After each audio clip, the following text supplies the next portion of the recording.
Good evening, everyone, and welcome to our panel conversation on baby apps, misunderstandings of data-driven care, in which we'll be exploring the implications of the use of apps to support new parents in their caregiving.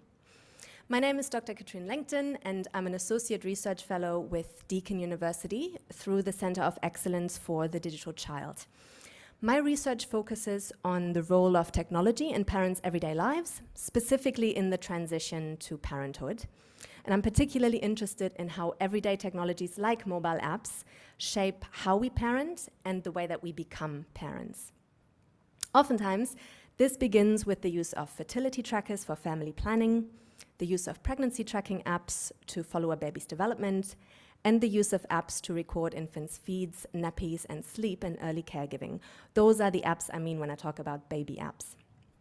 But before we get into this topic, I would like to begin with an acknowledgement and welcome to country to recognize the traditional custodians and caregivers of the lands that we are meeting on, as well as those that our online attendees are joining from today.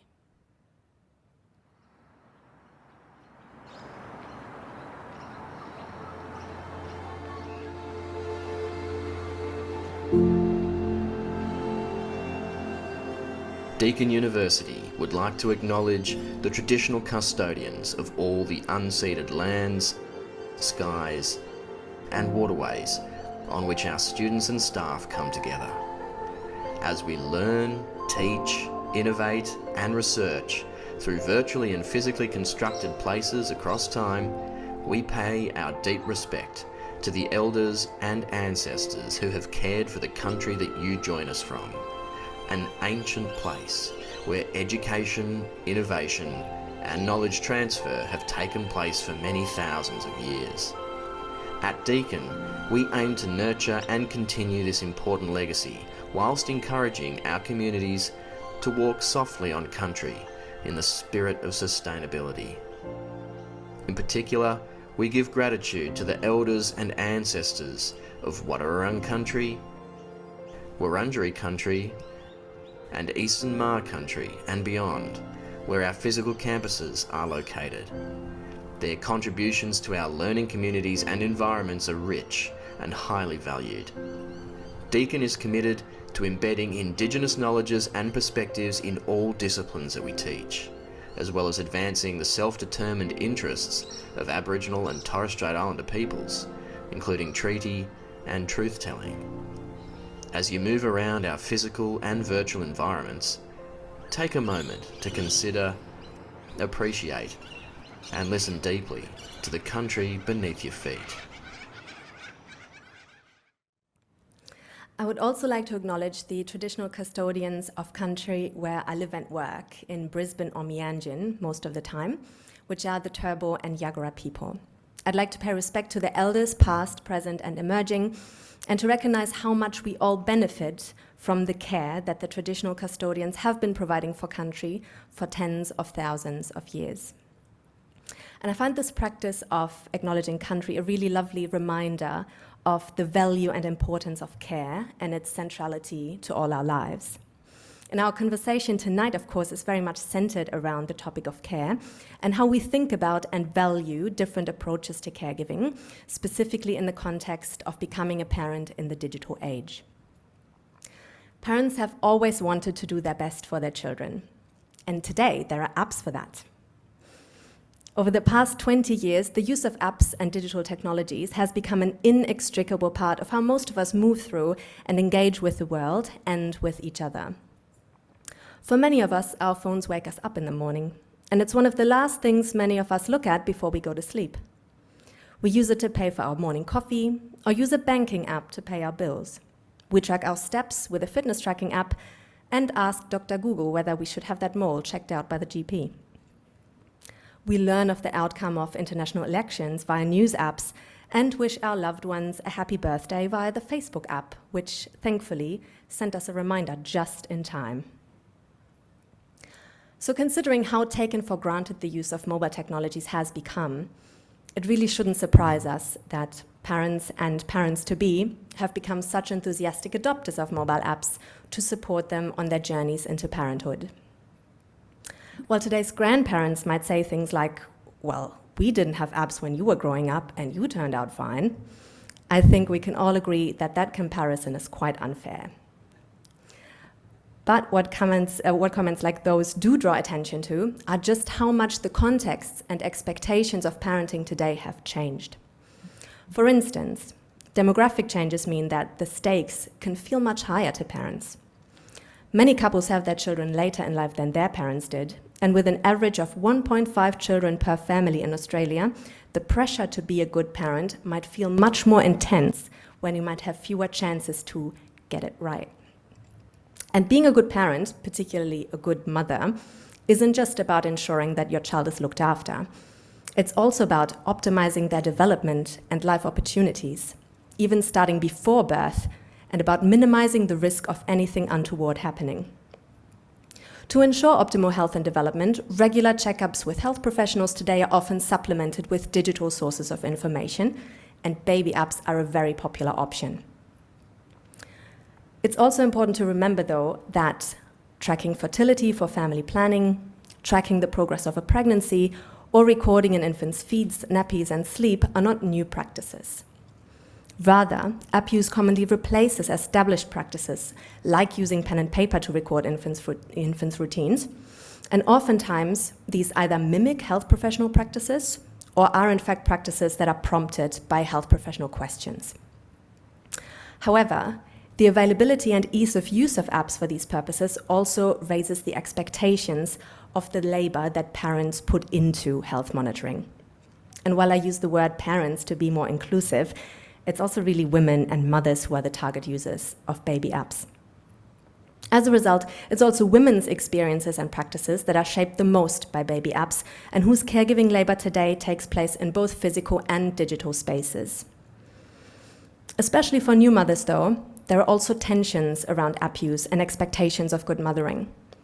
On the one hand, mothers are assumed to be naturally capable of things like breastfeeding and of intuitively bonding with and caring for their child.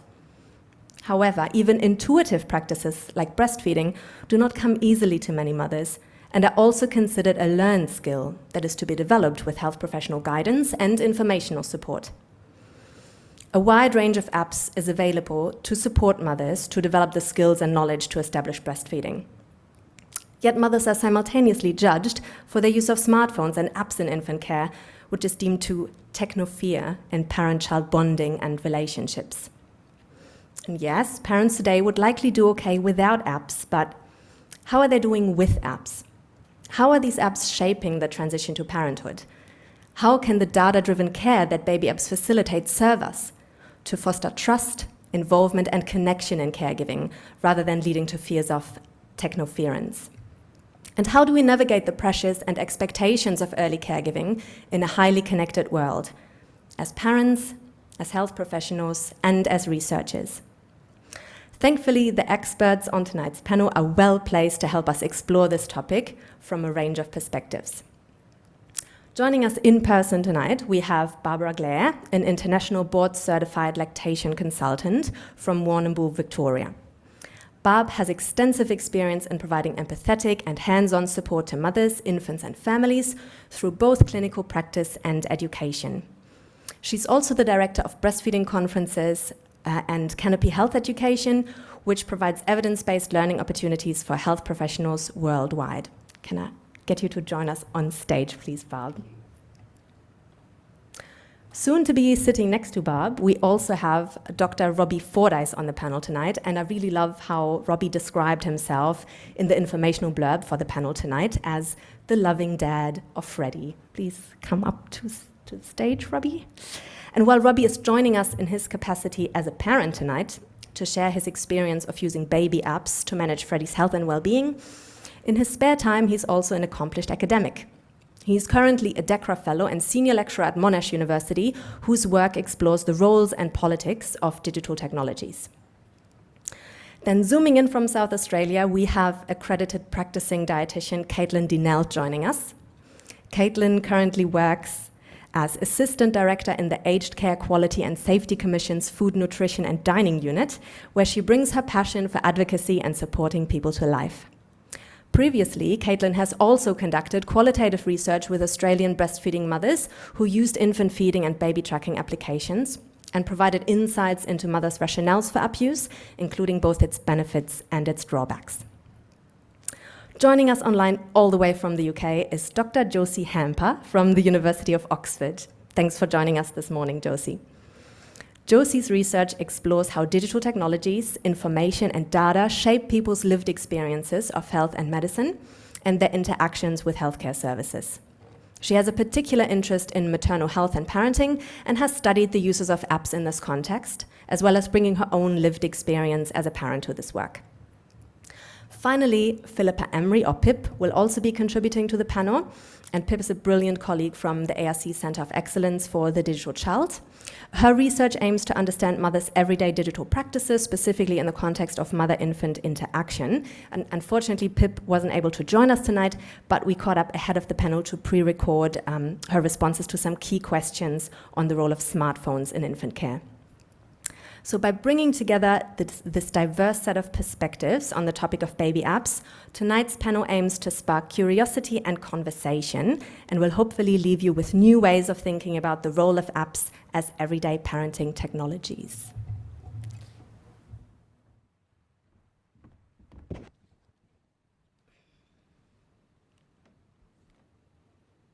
All right.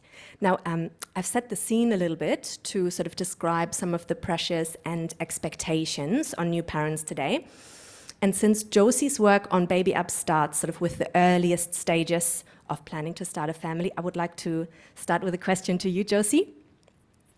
What do you think it is about contemporary parenting culture that drives the popularity of app use in the transition to parenthood? And how have you found that this is reflected in how app providers try to appeal to parents? Yeah, thank you. That's a really great question. Also one that, to be honest, I think is quite difficult to answer just because there's so much going on in explaining the appeal of these particular apps. But I think for me and in my work, what I keep coming back to and what keeps coming up again and again, which I think is quite specific in relation to parenting cultures, is that we live in a society that for a long time has valued control. So this felt need to do something to kind of proactively manage a situation. And I think this really, for me, gets to the core of what a lot of the very popular apps in this space, I think they're incredibly good at, is tapping into this kind of desire for control. So the apps really play, and you can see this from the kind of marketing of the apps through to their content. They sort of play with this promise of bringing reproduction and parenting into this realm of controllability. And these are experiences, as a lot of us know, which can seem quite unpredictable, perhaps even sort of messy and chaotic. So feeling even just a little bit more in control is potentially very, very appealing. So I think for me, this is sort of one of the things that's at the core of their appeal and popularity. And this definitely was something that came up a lot. So in the research that I did with the users of these apps, so this is thinking back a bit of time for me now, but in those conversations, control came up a lot, and it came up in various ways, although possibly people didn't always talk about it using the term control, but that was sort of the core theme that they were kind of speaking around. And I think for some of the participants, of that study, what they talked about was control through the information provided from these apps, and how the information, so the content of the apps, could help them feel sort of reassured. It could help them feel that they could predict and prepare for whatever was coming next in their journey, whether this was preparing for childbirth or preparing for life with a newborn baby. And for other users of the apps, this sense of control might come more from data monitoring. So the kind of the capabilities that many of these apps have to record babies' feeding patterns or babies' sleeping patterns, which can offer really genuinely important and helpful information for parents that sort of helps them manage this new and quite unknown situation. So I think those were the two things that really came up for me as being quite central to the appeal of these apps. But then I think it's also just to kind of end on the other side of this control theme. I think for some of the people who I spoke to in that study, and especially the people who stopped using these kinds of apps, a really common reason for stopping to use the apps was that they at some point felt in a way that the apps were controlling them. So this is sort of the other side of control. So the apps were perhaps giving them what they felt at a certain point was a false sense of control over what was an uncontrollable situation at the end of the day, or the apps were possibly setting quite unhelpful expectations. So they were kind of making them expect certain things that then didn't end up happening. So there was I think this idea of control and how this sort of plays out in relation to these apps can mean a lot of different things, but I think it's important to also remember that control isn't just one thing. It can unfold in many different ways, and in both this kind of positive way, but also a negative or not so helpful. And often people kind of shifted between finding this sense of control as empowering and helpful, but also finding it problematic.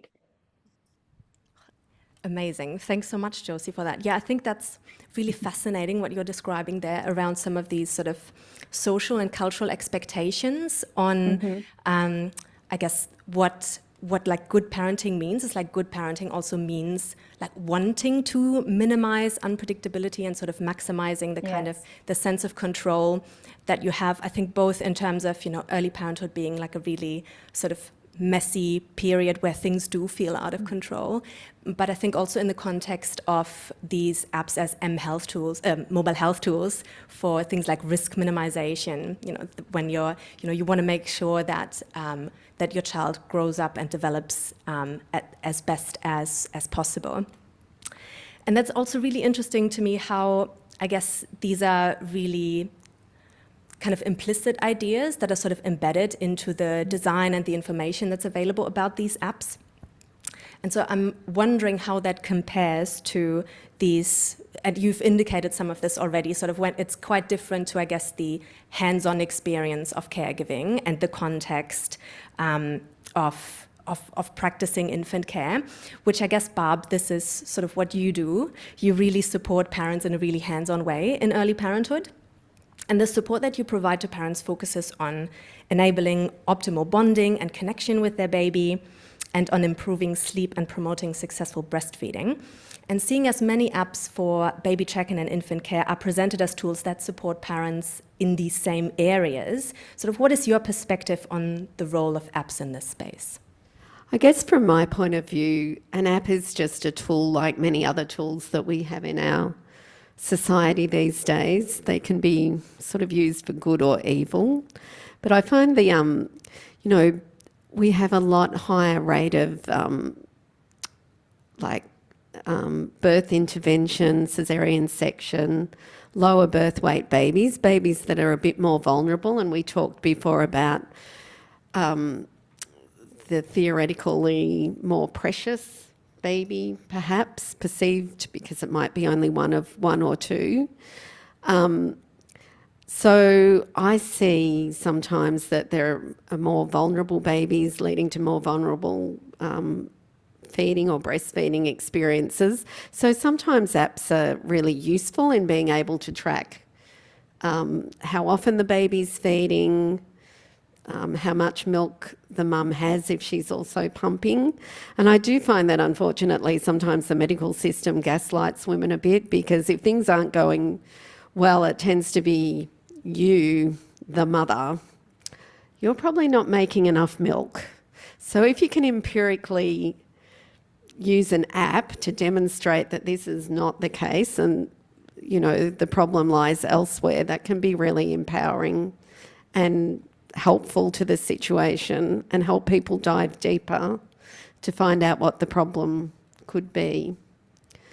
But on the other hand, I sometimes think that they do slow down the mother's process of, developing trust in her own instincts. it's like a lot of things. It's column A and column B. Yeah, and I guess what sort of comes through in sort of your observations on the dynamics here between sort of mothers' sort of intuition and the use of the app, and how that sort of factors into their sense and their confidence in like being able to care. It's really interesting, and sort of how that sits alongside the expectations also that the app communicates around the sense that you're supposed to sort of be in control of these things, and it gives you sort of a sense of maybe even if it just makes parents feel better, maybe that's already enough, and that also taps into, I guess, some of these some of the things that maybe, Kaitlyn, you have also come across in your work, which sort of really centered the user experience of mothers who used apps to track their infants' feeds. And actually, I remember when you talk about the findings in one of your articles, you mentioned that some of the mothers described they really like the objective approach to infant feeding that these apps provide. And I was wondering if you can explain what that means in a little bit more detail. Yeah, thank you, Katrin. So I think as well, touching on a bit of what Josie and Barb have already talked about as well, breastfeeding really does rely on that kind of intuition in comparison to where we have our formula feeding or bottle fed babies, where this can be measured. But the use of apps, a lot of mothers during that study expressed feeding on demand, or so having that data there and available really supported their growth and skills and confidence in their abilities from there. So seeing this presented in an objective way, whether it was through like graphs, being able to measure data from there, like you talked about, Josie, having the ability to read, even if it was in such a simple format from there, just a graph on display, and seeing the changes over time really supported mothers in how they built their own confidence over time. And these practices have been around for a long time. Even something as simple as, am I up to my left side or my right side? Apps were able to help determine that. And when you have a baby in front of you who is crying, no mother wants that to go on for a long period of time. So having an app that was much quicker than a previous manual way to track data, that was a lot easier for mothers who expressed that within the study. And I think really the use of apps and that objective approach supported mothers, especially within their initial stages. So in the development of their self-efficacy and seeing that their baby was developing skills and being able to learn to feed, and also them in being able to provide that nourishment to their child. And where traditionally, like we see a lot of these skills maybe drawn from external sources, such as reaching out to lactation consultants or midwives from there. I think a lot of us now rely on ourselves as well to help build our own confidence. And so using these tools such as the mobile health applications was one way where we can determine whether we're making improvements over time. And you talked about, Katrin talked about like fitness trackers or things like that. If we compare, breastfeeding to using or attending the gym or using a fitness tracker, that's really objective, where you can see changes over time. Breastfeeding doesn't necessarily have that same measurable change, but if you're tracking it in an app, you might be able to see that there's patterns developing in how feeding changes over time, or sleep's becoming a bit better. And when you're in those initial stages, there's a big change. You may be sleep deprived. There's a lot of pressures happening. It can be a lot easier to see it just on the picture in front of you than trying to remember everything, which was what mothers talked about a lot from there, and assisting them to then understand their baby's routine as well and learn to develop patterns from there. So it really helped mothers to develop that sense of accomplishment. And even in some mothers, they expressed that without apps and without having that objective approach, if we consider it and liken it to developing a new skill, setting little mini targets as such, and kind of seeing goals being accomplished and targets being set, or those evolution of patterns over time and changes, then the mothers felt they were meeting societal pressures or meeting their own kind of goals that they had set they felt a lot better about themselves. And some others expressed that without this type of app or support, they wouldn't have developed their own confidence and then wouldn't have continued breastfeeding from there. But I do think it is a person-centered approach as well, and may not fit everyone from there. That's really interesting too, because there's so much going on in sort of how mothers experience the use of infant feeding trackers in like so many different ways.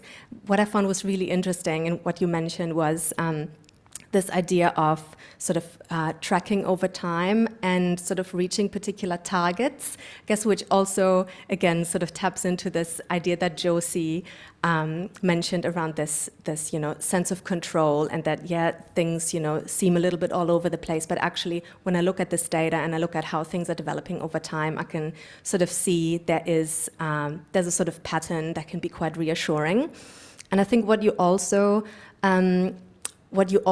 hinted at with your observations is how parents don't necessarily look at either the data or their child. They sort of look at both, and they're sort of complementary sources of information. So it's not necessarily that like one is replacing the other, which is also quite similar to some of the observations that parents made when I spoke to them in interviews around their use of baby apps. And what they also told me was that oftentimes it's not mothers only who use these tools, but they're actually using them together with their partners. And this is where I'm really interested in Robbie's perspective. Particularly, I'm interested in the role of the app that you and your partner have been using in caring for Freddie. Sort of how did that come about? How did you come to use an app to support you with particular caregiving activities? Thanks, Katrin. So I don't remember exactly what motivated us to pick any particular app at the time, mainly because we were very sleep deprived, and our memories from that period, I would say, are very, very hard to bring back to the present moment. But so maybe just for some context, our kid is entirely formula fed, and so me and my partner would do sort of shift work, which isn't what every family is going to be able to do. But what this meant is that like the apps that we were using were a way of us having kind of like a shared record of what was happening around feeds and sleeps and toileting and all the other sorts of things that we needed to have a record of. And I think, my purpose here is to provide anecdotal material. I don't have any research data like the experts I'm sharing the panel with, so do take my position with a bit of a grain of salt. But for us, it was a way of basically not having to constantly note or record stuff and have constant discussions over what was happening. We could just kind of pass our kid over, fall into bed, and then leave the management of the kid up to the other person without having to go through a big note exchange process. But at the same time, I sort of feel a bit conflicted about the app that we used, because, in a way, if you use it all the time, it sort of almost starts to stand in for your child, and you feel like that sort of instinctual component that we've already been talking about sort of starts to fall away as the sort of graphs and stats and time measurements that you get almost start to stand in for the kid more than the kid in front of you. And I feel like, as useful as it has been, it's also been something that's made me feel quite uncomfortable at different points when I recognize things about myself in the use of it, and also when I see other people, other primarily dads that I've talked to about this, in terms of their responses and their uses of similar apps as well. So. Yeah, that's really interesting also in sort of how you're describing how, like, your sense of discomfort around, I guess, looking at.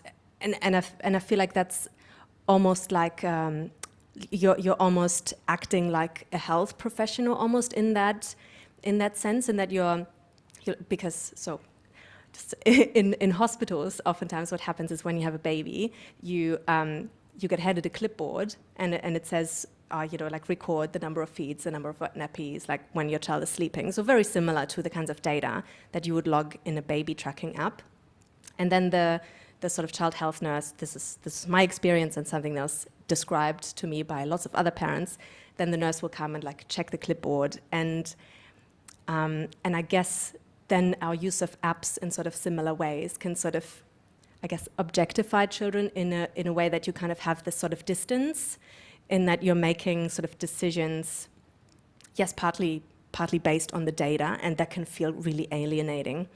But what I also really liked hearing about, what you were describing, is how sort of the app also served as a tool that allowed you to take on and sort of share some of that physical and mental labor of caregiving sort of in the parenting team. And I think that is something that actually is overlooked a lot of the time, also in this area of research, because very rightly, the space often focuses on mothers as the primary caregivers. But Barb, coming back to you, in your practice, I was wondering sort of how frequently do you come across parents using baby apps, and sort of what are the most common uses that you have seen? So I would say that almost every mother I see uses a baby app, pretty much, for at least some period of time. So I see parents at the hospital where I work, that's from birth to however old they want to be, and we don't just deal with breastfeeding issues, formula feeding, sleep, all sorts of things, but we also have a community-run breastfeeding centre, so I see people there often with older children down the track. But I think at the start, you know, it's almost noteworthy if people don't use an app these days. Yeah, that's really interesting also, because I feel like particularly in the space of breastfeeding promotion, so when I was doing my PhD research, I relied quite heavily on the Australian Breastfeeding Association to help me advertise my work and recruit mothers for interviews. And it was because I went along to ABA sort of mother group meetings as well for that purpose, and talking to the ABA representatives, there was a real sense of sort of distrust and discomfort around apps to help with infant feeding. And I was wondering, in your work with health professionals, because you provide a lot of health professional training, what is your impression of how maternal and child health professionals sort of more generally think about these tools?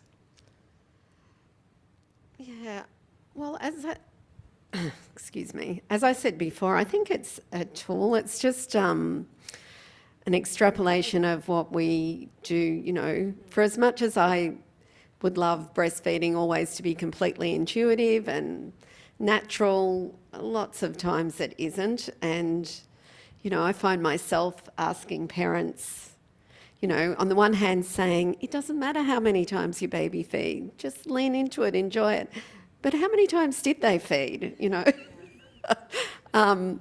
You know, how many wet and dirty nappies did they have? You know, sometimes as a lactation consultant where there's an issue at play, not if everything's going great, it is really useful to have some data on that. And I think most health professionals would be asking similar sorts of questions, and it is a helpful thing. So whether you write it, you know, I was thinking when one of the ladies was speaking before, you know, I've lived through we clipped a safety pin, a nappy pin to the side of our bra. Now, nobody's used a nappy pin for, 30 years, so I don't think we can do that. And then there's the old hair tie on one wrist and then the other wrist. You know, I think the app is the modern day and probably a little bit more reliable, to be perfectly honest. Yeah, so I think clinically that data can be really useful sometimes. And I don't know, I mean, sometimes I do feel it increases parental anxiety, but I don't think apps are going to define the experience of parenting, you know. Yeah. And I think that also sort of comes through when I hear, you know, Robbie, for instance, say how the app sort of also made him feel a bit uncomfortable and sort of alienated from this experience of caregiving, in the sense that it sort of datafied Freddie. And I think the very fact that parents feel that sense of discomfort is like they notice when app use makes them feel uncomfortable. But I think in general, with the health professionals that sort of I've had opportunities to speak with, there seems to be a lot of concern around sort of apps interfering with parental intuition, and that mothers sort of look at the apps rather than the baby. And I was wondering, Kaitlyn, in your conversations with mothers, what was your sense around that? Are these apps and their data replacing or undermining parental intuition? I think that's a good question again, and this was one of the key questions that we really looked at and asked during the research as well, and it definitely wasn't one of the themes that we saw coming through in the interviews that I conducted and the analysis that we then went through. Mothers were, and as we touched on before, mothers were supported by the apps, but they weren't necessarily feeling like the apps made decisions for them. And like we've talked about, just because we've been doing this for a long time, we need to see that experiences are made the best that they can be. And if apps are supporting that decision making and making one's experience better, then I think there's a positive behind that. And they definitely supported that parental efficacy and continuing from the feeding practices from there. I think as well, it gave that reassurance and for mothers to feel more in control than there and helped them to provide that nourishment to their babies from there. Definitely the data was useful, in, as we've mentioned, taking your infant to the health professionals from there and helped parents to realise that something may be wrong and look back at the data and provide that useful information to say, actually, our child was experiencing feeding patterns that were a little different over the last few days, and then reading the patterns to make decisions in future, or their bowel movements were a little different from there. But we definitely saw that parents were wanting to seek advice from credible sources. And so the apps weren't necessarily that place where they could seek the information, because there is that distrust in the information being credible. And so health professionals were a great source of information instead, or if the apps were actually made by a credible source instead. So that was one of the key things that we looked for in the future, or promoted for in the future, or I did. That apps could be made by more highly regarded organizations, so that the information that's within them, because we know that there's a big societal shift to using apps, the information that's within them can be evidence-based and then can support decisions much better and provide credible information to support decision making. As we all use online tools to support our decision making now, these apps could support decision making and actually have credible information within them.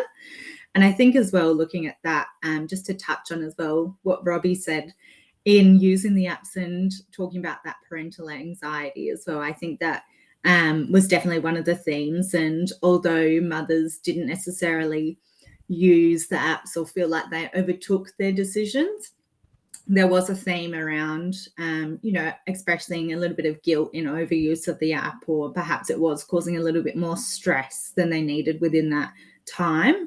And that generally meant, there was a discontinuation of the use of apps, or some mothers also felt that then they'd outgrown the app by that point in time. And I think that's where it comes down to the person-centered approach as well, because it not all tools, it's a one-size-fits-all approach. So we really need to determine whether it's best for everyone and learn from there. Fantastic. Yeah. And also what you were saying there around how sort of app use changes over time, and some of the reasons why, parents stop to use apps after a while if they've sort of outlived their usefulness, or they feel like they've sort of become over-reliant on the app. That's something that I'm also really interested in your experience, Robbie. I mean, you've now made it through the first year of parenthood.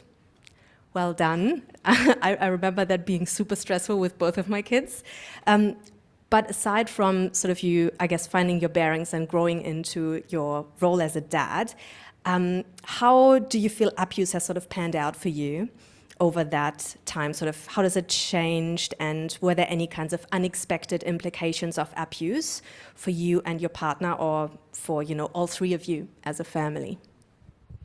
I don't want to talk for my partner, I'll just talk for myself here, but in terms of my memory of using it, like I was particularly anxious about getting the times correct, like the time at which you do a feed, the time at which you provide medication or put them down to sleep. Like the app you could set it down to the second of when this sort of stuff happened, but it's like, I don't think I could be accurate about when my kid went to sleep within like a 5-minute window even. And so there's this sort of, at least initially, there's a lot of pressure that I was feeling about getting the stuff in accurately, making sure that all the data that I was putting in was like perfect and scientific so that we could talk to these medical professionals when we needed to.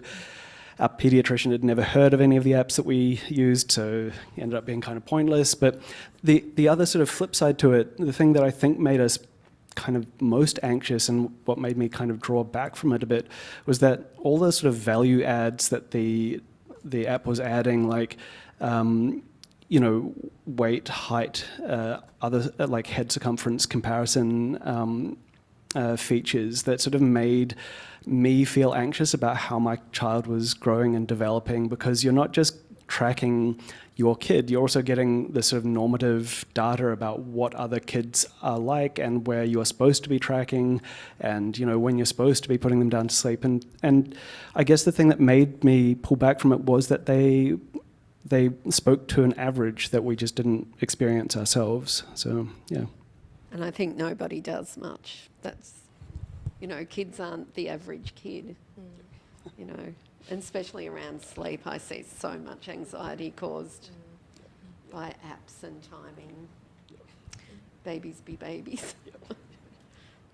I think that's also really interesting what you're saying around, having access to this like value add through the app in terms of the head circumference and the height and or length and weight, because traditionally these are sort of measurements that health professionals take every few weeks. They're not necessarily things that you as a parent sort of generally have like visible to you or sort of as something like to worry about, because it's usually like you have your regular health checkups and your health professional, measures your baby and then says, oh yeah, they're on this centile, and then they put it into context for you. And I guess this sort of constant encouragement of monitoring and these like pseudo health professional practices that these apps can promote, for the sake of control and predictability, they can also be counterproductive. But now I feel like we've covered the sort of value of apps and app use in the context of early caregiving and family life quite a lot. But these apps also produce commercial value, of course, in ways that I guess can be overlooked in the throes of early parenting. And this is something that I know Josie can talk to really well. So Josie, I know many popular baby apps are actually available to download and use for free. What are the sort of commercial agendas behind those technologies, and sort of what is your sense regarding how aware parents are of those agendas and sort of what they think about them? Yeah, thanks. So I think probably it is worth saying that this is stating the obvious probably, but not all apps are the same on this point. So I think apps do vary a lot in terms of their commercial agendas and how they do or don't monetize or create value from user engagement with the app. So I think that's just sort of worth remembering. And the only way to really know is to look into and potentially do quite a lot of research. Again, this is on the user of these apps, into the privacy policies of these apps and kind of digging around to see what they're doing with data and so on, which, as we know, most people don't look at privacy policies. That's a kind of a separate issue, perhaps. But in terms of how some of these apps or many of them do have these commercial agendas, I guess one common model is for the apps to be free to use version, which has perhaps more restricted services or more restricted functionalities, and then alongside the free version have a paid version of the same app or a similar app, or possibly within the free version having the possibility to upgrade to access certain features or have access to more detailed analytics and better content and so on. So I guess that's one model. Another model is where the free to use app is actually a kind of appendage to a bigger service or another service that you have to pay for. Or in some cases, and this is quite common actually, or maybe not common, but it happens quite a bit in relation to fertility tracking apps, that the app itself is free to use, but to use it to its full potential, the user has to buy a thermometer or a hormone sensing device to properly use the app. So the app itself is free, but to really use it, you have to buy into these other services or devices. So that's another model that some of these apps follow. And then the third model, which I think is possibly the most common commercial model adopted by these apps, and I think especially pregnancy apps, actually, from what I've seen. But a lot of these apps will use personal data, so they extract value from the personal data that users put into the app, and then they use this to target advertisements to the user, either within the app itself or through associated sort of email lists or connected websites and so on. And I think this is a really common one that I've seen a lot and is also quite effective, I think. So these apps then become kind of, you can imagine how they become very direct marketing channels to people who are either planning a pregnancy or who are pregnant or who are new parents, potentially quite kind of valuable consumer groups for a key period of time where brands are wanting to kind of establish brand familiarity or brand relationships with these people. So given the huge reach of these apps and also the fact that a lot of users pay a lot of attention to their apps, you can imagine how these become quite an effective and very valuable channel for advertising. And then I think in response to the second part of your question, so how aware people or how aware users are of these commercial agendas, I think actually, and from what I found, I think people are generally quite aware of them. I think especially the targeted advertisement. I think pretty much everyone who I spoke to in my study, they knew that they were being that they were receiving adverts through their apps, and they did generally accept that if I want to use this free app, then I accept that I'm going to also have to see some of these ads within the app. And just sort of speaking maybe to what Barb was saying about how kind of we're so embedded in all these this very complex digital environment. And I think a lot of the people in my study said, well, if I watch YouTube, then often I will have to watch ads on YouTube in order to access the free content. So and they kind of rationalized the ads in pregnancy apps in a similar way to, if I want to access free content, then I have to accept that I'm going to see some of these kind of commercial motivations sort of within that.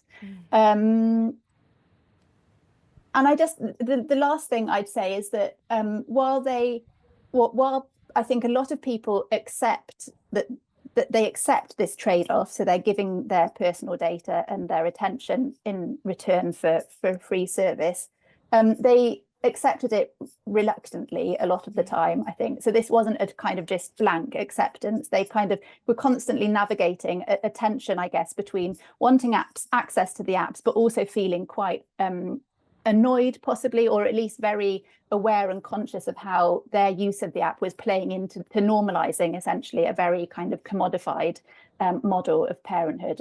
And by using the app, they were sort of buying into this to an extent. So yeah, quite a sort of complicated relationship to what was going on. Yeah, and I think you make some really good points there as well around this like embedded nature of like we're all part of these like really intricate and interwoven, I guess, surveillance economies that sort of extract our data for some sort of commercial value. But at the same time, I guess parents are particularly vulnerable in that context because they also feel like, you know, they want to use these apps to be good parents, and they're just really wanting to use the apps to receive that support that they feel they need. So it's sort of a trade-off that I guess can also be hard to care about for parents in the moment when, you know, these apps and our personal devices more generally can become really essential sources of support during a very stressful period of the life course. Now, before we move to Q&A, because I'm mindful of time, I would like to give the last word to my colleague Pip with some final reflections on the use of mobile technologies in the everyday context of infant care.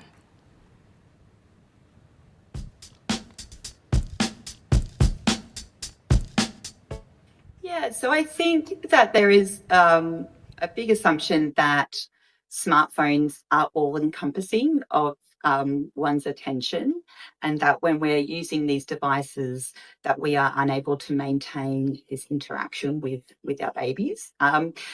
And I think also that the conversations around when we talk about, you know, parents and mothers using devices around babies, it's often focused on the parent and the device, but what's often missing from this conversation is the infant's perspective or the role of the infant within these sorts of interactions. And I think that when we actually include the infant or look at the interaction as a whole, we can see that infants are incredibly competent. They have a range of different competencies to be able to connect and communicate with their caregivers. And this can shape and change the ways that these devices are engaged with and around. And parents and mothers are adapting how they use these. So this idea that these devices are this sort of hook is not quite rooted in what everyday life looks like.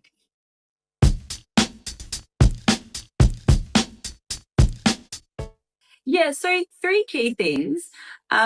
Firstly, that for many parents and mothers, these phones are a tool they used to support their parenting practice.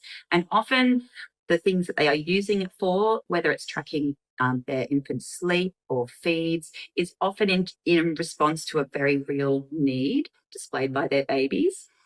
And then the second thing is that the phone itself is often a device for interaction with the infant, or it's woven into the interactions with and around their infants. So this idea that phone use is solely a solo activity is not what I've noticed in the data that I have collected. But then thirdly, there is a moral issue here, and this is where it becomes quite tricky because I'll give you 2 scenarios of things that I have observed in my project.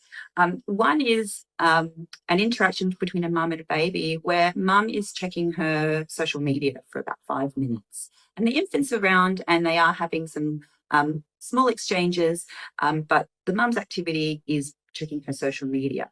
But then the same mum and baby, for 5 minutes after lunch, the mum is stacking the dishwasher, and the baby is also having these very small, minimal interactive moments. So which one is one activity better than the other? Is one more acceptable than the other? And these are the sorts of questions we need to think about when we are talking about mothers' use of devices with and around their babies.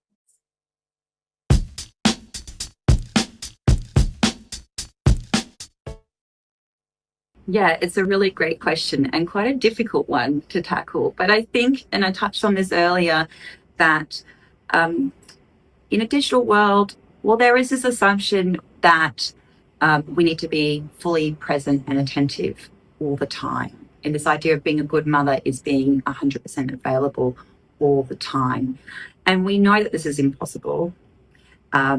And as parents, we often place this pressure on ourselves to be this perfect mother. And the thing is that to be able to be present and show up for your children and your family, you need to be able to fill your own cup too. So is it problematic if you are taking time to check your social media or to have some social time on your phone or use it for entertainment as well as other functions? So I think there is that point. But again, talking about, in a digital world and this idea of always being present and attentive, it's another form of labour. This idea that we have to be constantly engaging our children in these very rich interactions and dialogues is a lot of work. And so while it's very important that we have these really good quality relationships, this expectation that we have to be doing this all the time is not realistic. We also get distracted and disrupted by a whole range of different things throughout the day. It's not just a digital phone, like a device that distracts and disrupts us. So it's thinking about, as a parent and as a mother, in the context of a whole day, where are the opportunities for these moments of connection, and allowing yourself or giving yourself permission to also have moments of pause and break and have a break. And I think if I was to leave something with the audience, it would be to also think about when you see a parent or a mother on her phone around her child, just pause for a moment and actually consider what they might be using that phone for. What is the purpose of that? They might be booking an appointment. They might be scheduling a play date. They might be logging a feed that their infants just had. There's a whole range of reasons why they might be engaging with that device in that moment. So I think we have to be really mindful about how we position mothers and talk about mother's smartphone use around their infants, because there is a range of reasons why they're engaging with them, and we never quite know the context just by looking. All right. Thank you, Pip, and thank you to our amazing panel for responding to all of my questions already, which oftentimes were double-barreled and a bit complicated. So I hope I haven't used up all your brain juice already, because I'd now like to open the floor to our audience, both in person and also online, to ask any questions that sort of might have come up for you over the course of the panel. I know we have some roving mics available, and Loretta's watching the online chat.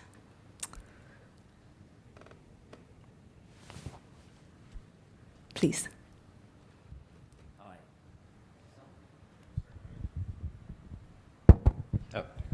Hi, Daryl Higgins. I'm Director of the Institute of Child Protection Studies at ACU, and as the title of my area of work implies, I'm here because I'm interested in the capacity of baby apps to be perhaps part of the early part of the journey of getting evidence-based information to parents that can support safety and prevention of child abuse and neglect. And we know that, attending a parenting class is a very structured way of doing that, but is a baby app kind of the precursor of some of that, getting evidence-based information that supports good, attunement and attachment relationships, etc. Not just the sort of biological, did you get, 100 mils of breast milk in? Did you get, 5 hours of sleep, etc., etc.? Actually, maybe I can talk to that. So yeah, because at the moment there are no apps like this available in Australia, but there is actually a really good example of an app that does something like what you've just described. It's called Baby Buddy. Actually, maybe Josie is familiar with it, because it's an app that exists in the context of the UK. And it's an app that's actually available to parents sort of from pregnancy onwards. It's not specifically for mothers, but about parents more generally. It also sort of recognizes that families come in all shapes and sizes, including same-sex couples having children. And so it's a very inclusively designed app, and different to some of the baby tracking apps and the sort of more tracking-based apps. It's more based on providing informational support throughout the transition to parenthood to parents, including sort of education around evidence-based education, oftentimes like videos that are produced by the NHS and in conjunction with accredited health professionals and NHS staff, that provide a lot of really good informational support to parents throughout that transition to parenthood and into early parenting. But I think one of the issues with having an app like that in Australia and lots of other countries is that when health professionals produce apps, so they have really good evidence-based information in them, it's it's often not so much making the app, it's like maintaining the app. That is the problem, because that costs money. And oftentimes sort of health professional provided apps are sort of produced on, the smell of an oily rag, I think you say in Australia. Or, there's like a discrete research project that says, let's make this like breastfeeding app and see if that's acceptable to mothers. So they make this great app, give it to mothers for the duration of the research project. Great app, but then once the project is finished, there's no funding to maintain the app, and there's also no sort of programmers that are happy to do that for free.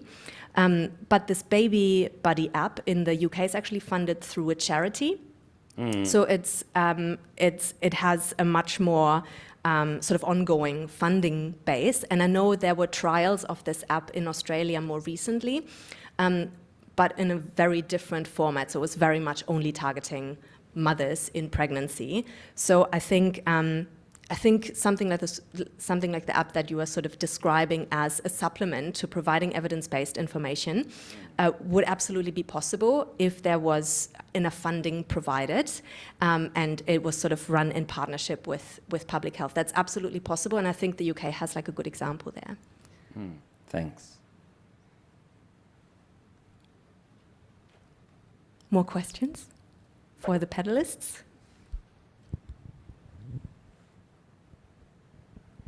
You were so good.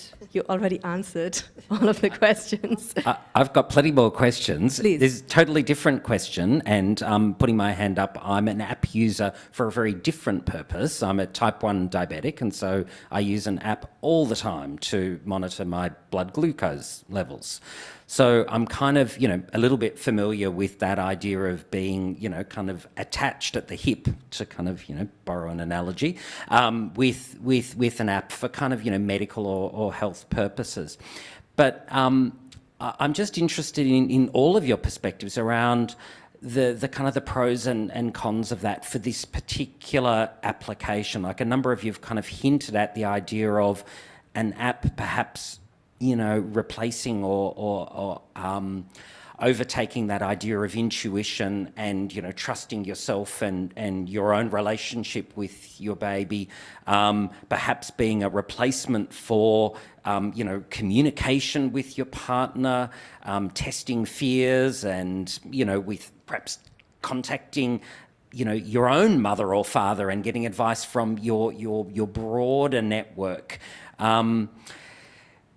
Because that's sort of been my experience sometimes, that, I can't just rely on the information. I also have to trust my intuition, because sometimes it is actually wrong. Like, the blood sugar reading that I'm getting is not accurate for a range of reasons. And I've got to be able to know, I've got to take corrective action here. I actually need to, have a jelly bean because I'm worried that I'm going low, even though my app says I'm not, or vice versa. I don't think parenting was ever meant to be a solitary thing, and I do worry that apps feed into that. Kat talked about the importance of, seeing perhaps health professionals who can put that information into context.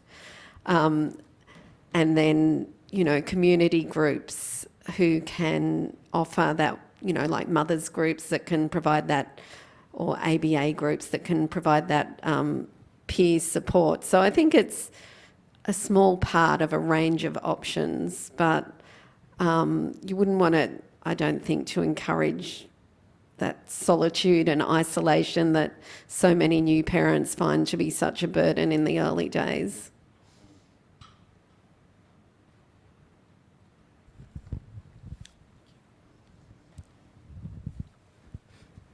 Anyone else on the panel want to respond to Gary's particular question in any more detail? I think I'll jump on if I can and say, yeah, I absolutely agree and think apps are a tool, and where we can market them as a tool for the right people as well, because like we've spoken about, they can cause a bit more anxiety, and so definitely marketed to the right people and supported by health professionals, supported by credible information. Those would be the pros.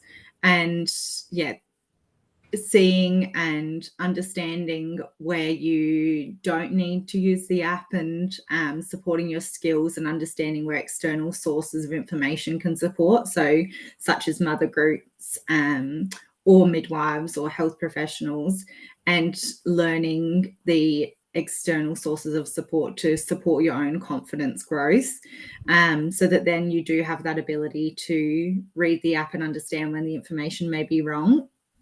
That's probably where there's also an important model to consider. But I think they're the same with diabetes tracker apps. They're a tool to understand and support that self-efficacy. That's probably their biggest pro from there, and used in the supported decision making. Oh, Loretta, I think also, yes, thank you for the question and also for sharing your personal experience with these tracking tools. Loretta. Yeah, there's just a question online from Fan Yang, who's a researcher at Melbourne Uni. They ask, to what extent do parents continue or abandon app use as their family grows with a second or third baby? I think that's you as well. Okay. Yes, I can talk to that, because so a lot of the research that happens in this space actually specifically talks to first-time parents. So oftentimes it's really difficult to gauge what that's like for parents with multiple children. But that's something I specifically try to do in my work, talking to parents about their use of apps in infant care. And sort of what I found was that the parents who did have multiple children, they still oftentimes used an infant feeding app for, say, like the first few weeks or a month or so, just to help with some of that sort of mental labor of remembering the frequency or number of feeds for health professionals or the number of wet nappies. But beyond that, they sort of trusted themselves already, that they knew what was going on. So with their first baby, maybe they might have used the app for, say, 6 to 9 months. I'd say 6 to 9 months is like the period that with the first baby, if there weren't other health complications, most parents use the app for that sort of time. Around 6 months, also if you're breastfeeding, that's when you're sort of starting to introduce solids, and sort of the sort of schedules of family life are a lot more sort of routine and a lot more sort of recognizable at that time. And then the app just didn't really provide any more value. So with subsequent children, often we see either no app use or just for very short periods. So it's definitely not the case that sort of parents become sort of like long-term sort of dependent on these sorts of apps. Hope that answers the question. Hi. Yes, please. So I'm Melissa Grant. I'm from the Centre of Perinatal Excellence. So we provide education around perinatal mental health, and we do digital screening for families. So we know very much about the smell of the early rag for all of our education and resources. So that is the big challenge of continuing to ask for funding every single year. But my question, of course, relates to emotional health, and many of you have touched on the anxiety that has emerged. I'm just wondering if any of you in your work have gone into that in any more detail, whether you've sort of really looked or taken a deeper dive into the emotional impacts beyond parents perhaps identifying as feeling anxious or anything beyond that. Yeah, I wonder, Josie, looking at sort of fertility and pregnancy apps. I know you've spoken to sort of parents to be sort of across that journey, and since you're sort of familiar with the perinatal health space, I wonder, Josie, have you come across sort of parents sharing those experiences around sort of anxieties in that sort of transition into parenthood, and is there anything from your work that you could talk to? Yeah, it's a great question. So it's not the focus of my work, but definitely this came up a lot, and I guess in particular in relation to, well, so there are two things that come to mind with the fertility apps. Feeling anxious was a huge part actually of people's experience of using those apps. So I'm thinking specifically about fertility tracking apps that people use to try to get pregnant. So they're kind of trying to conceive. They're using the app as a tool to support that process.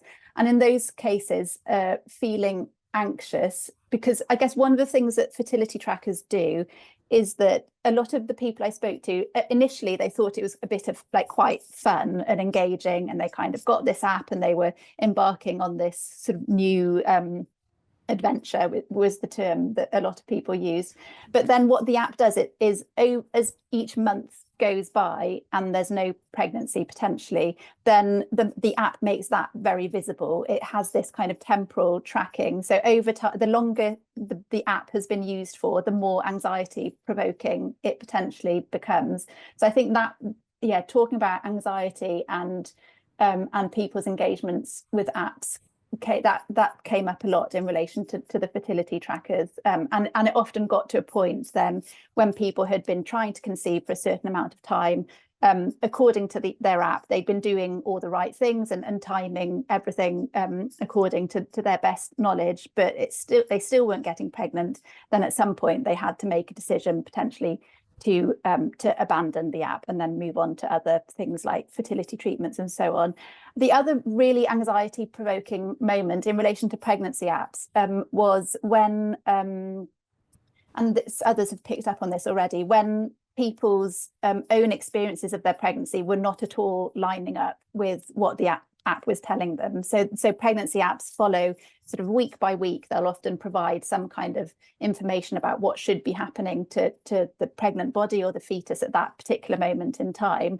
And when people weren't sort of showing, or when their bump wasn't growing in the way that the app was telling them it should, that could also be really anxiety provoking. So I think those are two specific examples where that intense feeling of anxiety really came to the front in the work that I've done. Yeah.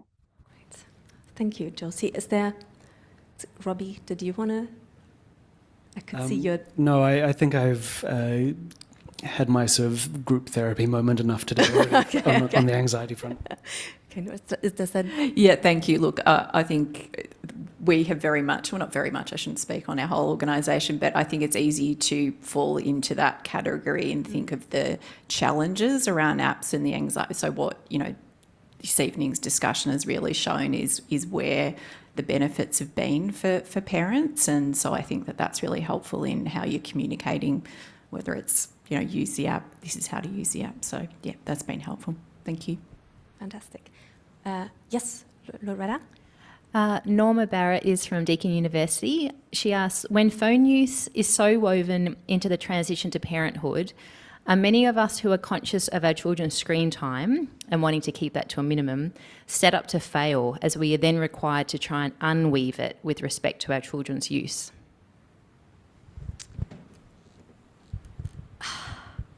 That's a really interesting point. And actually, this is something that a lot of the parents I spoke with who had small children were very anxious about, sort of minimizing their children's exposure to screens. In that, one of the mothers told me that especially when she was sort of trying to initiate breastfeeding, and it would take a really long time and have to spend so much time feeding the baby, she would watch TV while she was breastfeeding, but then her husband read something about screen time being bad for children, so then she wasn't allowed to watch TV anymore while she was feeding the baby.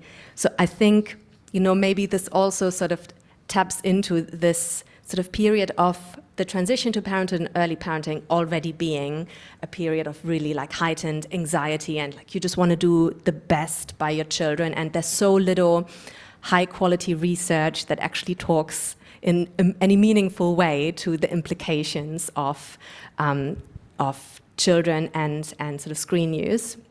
So actually the evidence in that space is really poor, and at the Digital Child we're looking into sort of, well, what is the evidence that we can draw on to sort of help parents make these decisions better.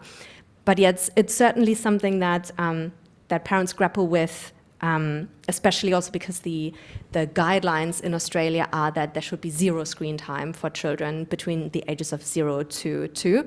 But then I think it's also a little bit of, I don't know, common sense, I think, is always a really tricky term to use, but like, I don't think there's really any risk of like anything untoward happening to your child from, you know, you having the TV on and them sort of just like being around. Oftentimes before the age of 18 months, they don't really engage in any kind of sort of screen content anyway, in any meaningful way. So I think it's definitely a good thing to be mindful in terms of role modeling to your children as they get older, what like healthy screen use is. So, you know, as parents, then also we don't want to be on our devices all the time if we don't want our children to feel like, well, this is the normal thing to do. But yeah, certainly I think it's really the best thing I can say is just it's a tricky space to navigate, but I think a lot of the time there's these concerns around screen time specifically for the early years, and particularly under 1-year-olds is really there's excessive anxiety in that space that I hope we can address sort of at the center more broadly. And I think we're pretty much at time. Are there any, maybe we have time for one more question. Are there any more questions online or in person at the moment? Yes, lucky last. Sorry. Please. Sorry. Hi, I'm curious to know, I guess I'm not an expert on the apps that are available for infants at the moment.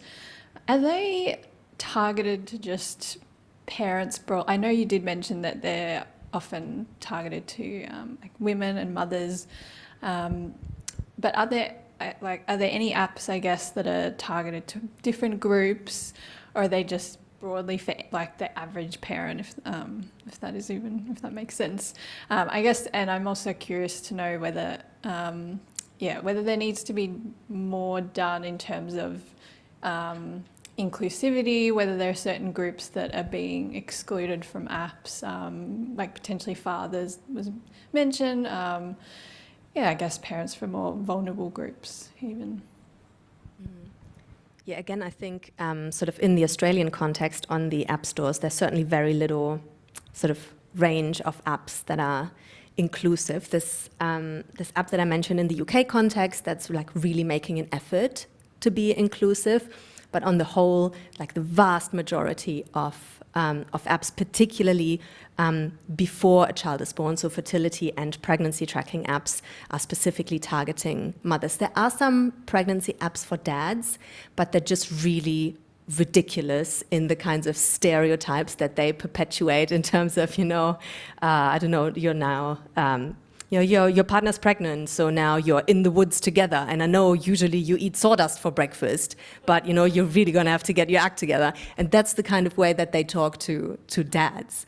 So there's definitely a lot of work to be done in that space. I know Josie has actually written about this in the space of fertility tracking apps, that there's now also fertility tracking apps where women can share the data with their partners, so that this sort of journey into parenthood, or sort of the responsibility, I guess, to track fertility and getting pregnant is sort of shared between partners, but I don't think that's actually happening very effectively at this stage either. Would that be a fair assessment, Josie? Yeah, I think, again, apps vary a lot on this point. I think fertility apps there is a move towards being more inclusive at the moment. I guess one of the things I found in relation to the sharing feature that a lot of these apps are adopting is that often the primary user of the app doesn't particularly want their partner to have access to all this very detailed intimate information about themselves. So there's also that kind of negotiation within partnerships and within couples.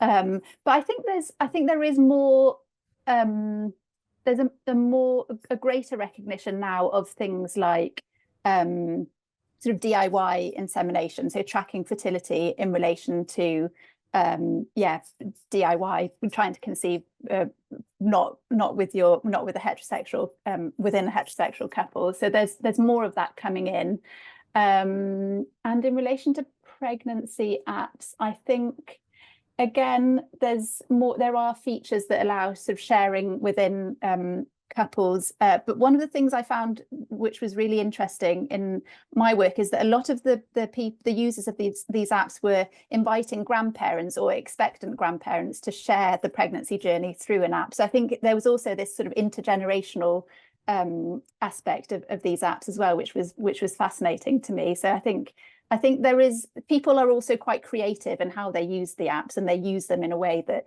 makes sense for their own kind of life situations and the relationships that are important to them. So I think there's also that that's worth considering. Yeah.